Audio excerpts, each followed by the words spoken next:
कल तो बहुत लेट बजट ख़त्म हुआ, इस वास्ते आपसे होनी चाहिए। आमतौर पे बजट जब होता है उसके बाद आपसे मुलाकात करते हैं। आपके बहुत सारे सवाल होते हैं जो अनआंसर्ड मिल जाते हैं वहाँ। तो सबसे पहले तो मैं अभी आपसे ही पूछूँगा अगर there are any questions about budget और कोई हाउ। मेरे हिसाब से तो ये बजट जो है बिल्कुल निरस्त बजट है, और सिवाय कर्जा लेने के सिवाय 4 वाक की नीति पे जो जैसे मैंने कहा, और वही बजट निकला कि जो 4 वाक ने कहा था, कर्जा लो, घी पियो, मौज से रहो, मरने के बाद कोई नहीं देखता। ये सोचते हैं कि जो घोषणा करिए तो करनी नहीं है।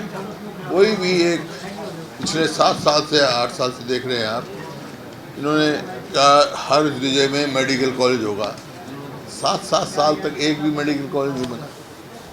इसी प्रकार से कर्जा जो है वो आज 3 लाख करोड़ के करीब आज हरियाणा सरकार पर है, और जो अब लिया है 55,000 करोड़ कर्जा लिया है, और 60,000 करोड़ वो कर्जे को वापसी दिए, कर्जा प्लस इंटरेस्ट। कोई मायने नहीं। अब अगर डे टू डे वर्क करने के लिए भी जो इनका आया है उसमें भी जो 9,000 का डिफरेंस है उसमें रेवेन्यू में और एक्सपेंडिचर में, तो 9,000 एक्सेस है, और वो भी इन्फ्लेटेड दिखाते हैं। जो यहाँ पहले ऐलान किए गए कि 15% हमने फलाने उसमें बढ़ा दिया, 20% उसमें बढ़ा दिया, इन्फ्लेटेड बजट दिया। और इन्फ्लेटेड जो है इन्होंने रिसिप्ट्स दी कि जैसे कर देते हैं भाई मिसलेनियस, जैसे 3 ही तरीके हैं। मिसलेनियस में 5,000 कुछ करोड़ दे रखा है, वो आना ही नहीं। पिछले 5 साल से कभी 50 करोड़ आता है, कभी 40 करोड़ आता है। इन्फ्लेटेड रिसिप्ट्स, रेवेन्यू रिसिप्ट्स दिखा रखी हैं। इन्फ्लेटेड ये कैपिटल एक्सपेंडिचर दिखा रखा है। तो अब इनके पास 2 ही है, वो या तो ये कर्जा ले और कम से कम 20,000 करोड़ और इस प्रदेश को चलाने के लिए, तनख्वाह देने के लिए, या जो इन्होंने कैपिटल एक्सपेंडिचर दिया है उसको घटाएं। तो मतलब कहने का मतलब ये बजट जो है जो बिल्कुल जन विरोधी बजट है। जनहित का कोई इसमें वो नहीं है, कोई दिशा नहीं दर्शाता, डायरेक्शनलेस बजट है। और ऐसा प्रतीत होता है कि ये सरकार जो है थोथी घोषणा की वो है बन गई है। बजट में पिछली बार भी जो बातें कही वही बात अब दोहरा देंगे, हर बारी वही बातें कह देंगे, लेकिन अचीवमेंट कुछ नहीं है, एक्चुअल कुछ है। ये पिछले अगर इनके 7 साल के आप बजट उठा के देखेंगे तो भी कुछ होता है और एक्चुअल कुछ होता है।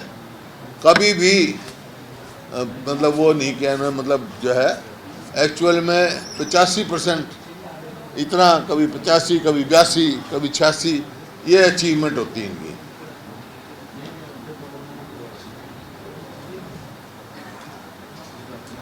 जैसे अब जो है इसमें गवर्नर एड्रेस में कह दिया कि हम 1 लाख करोड़ की इन्वेस्टमेंट करके और 5 लाख नौकरियां देंगे।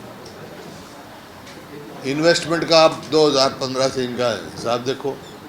2015 में 5,000 के करीब हुई, और अब इस साल हुई इन्वेस्टमेंट आई 1,600 कुछ। चलो मैं मान लेता हूँ 2,000 करोड़ आती है। 2,000 करोड़ इन्वेस्टमेंट एक साल में आती है, तो 1 लाख करोड़ की इन्वेस्टमेंट कितने साल में होगी? 50 साल का नक्शा दिखा रहे हैं आप। 1 साल की बात है, 50 साल होगा जो आज के से चल रहे हैं। 2,000 करोड़ की इन्वेस्टमेंट से 50 साल में 1 लाख करोड़ इन्वेस्टमेंट आएगी। तो खाली जबानी बात, थोते बात, महाराज दिखा रहे हैं लोगों को। इस प्रकार से चाहे वो बेरोजगारी हो, चाहे आपका किसान को जो उचित भाव मिलने की बात हो, और चाहे सरकारी कर्मचारी हो, इनको भी आपने देखा भर्ती नहीं कर रहे। वही मैंने कहा था अस्पताल में डॉक्टर नहीं, स्कूल में मास्टर नहीं, दफ्तर में कर्मचारी नहीं, सड़कों पे बैठे हैं सारे, आशा से लेकर सारी कर्मचारी बैठे हैं और खजाना खाली है। ये बजट है। तो मेरा आपसे आपके कोई क्वेश्चंस हो तो यू कैन आस्क। जो कैपिटल एक्सपेंडिचर इस दफा ज़्यादा दिखाया है, क्या आपके मुताबिक 35,000 तो खर्चा ही मैंने तो कहा है ना, कैपिटल एक्सपेंडिचर क्या, पहले जैसे नॉन प्लान बजट होता था, अब जो कर्जे की रीपेमेंट है 35,000 करोड़, वो कैपिटल एक्सपेंडिचर में है। भाई आफ्टर ऑल 3 तरीके हैं जहाँ से पैसा इकट्ठा होता है। रेवेन्यू नहीं, रेवेन्यू में इंटरेस्ट और कैपिटल एक्सपेंडिचर में डाल रखा 35,000 करोड़ जो दे रहे। जैसे 55,000 करोड़ 56,000 करोड़ देंगे, वो 56,000 करोड़ में से 35,000 करोड़ जो है कैपिटल एक्सपेंडिचर में डाल रखा है। कोई पैसा नहीं। मेरा यही सवाल था, आज भी कल भी फाइनेंस मिनिस्टर ने जवाब नहीं दिया। पैसा कहाँ है? रेवेन्यू रिसिप्ट टोटल तुम्हारी जो है 1,06,000 कुछ करोड़ की है, और एक्सपेंडिचर में तो उसमें दिखा दिया आपने 1,16,000 करोड़, तो 8-9,000 करोड़ का घाटा है। फिर और कहाँ से आएगा? जैसे इन्फ्लेटेड रिसीप्ट दिखा दी 5,000 करोड़ मिसलेनियस से, तो ऐसा है ये बिल्कुल। इसका क्या मकसद होता है कि क्योंकि आंकड़े अगर इधर फर्क नहीं को अंततः तो वही जो नीचे सामने आएंगे, है क्या मकसद? मतलब ये फेल है, डेफिशिएंट है, कर्जा लो, इसका मतलब यही है।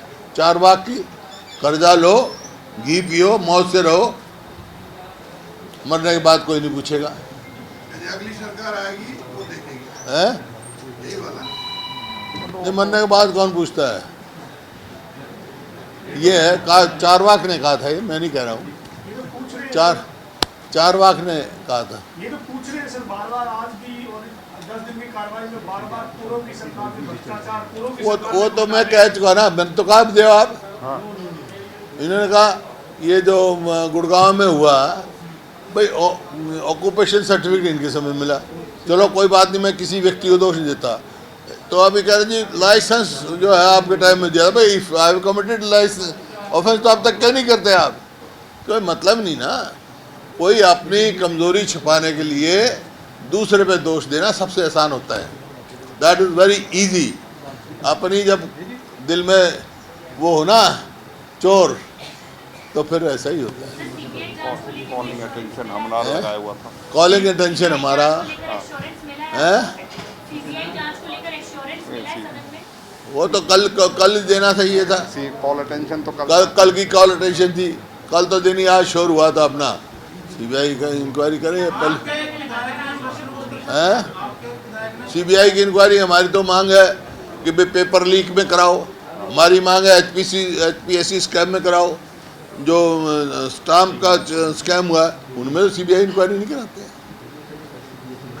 नहीं तो इसमें सीबीआई की इंक्वायरी ठीक है, चिंतन वाले मामले में ठीक है, वो तो जिससे भी इंक्वायरी कराएं, हमारे को इसमें नहीं भाई।